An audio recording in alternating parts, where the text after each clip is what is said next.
Hola, marhaba, good morning, bonjour, and ni hao.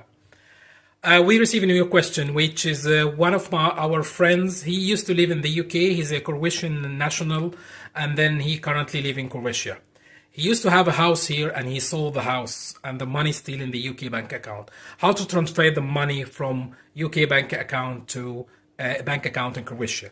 I mean, we have done a couple of research, and the easiest and not the cheapest one is using a high street bank like HSBC, Lloyds, Santander, and the other banks, but they will charge some money. The second option is using a new fintech or non-high street bank like Monzo, Wise, Revolut, and the other banks. They will charge less, but there could be a risk that when you transfer a high amount of money, instantly your account could be blocked. Thank you so much.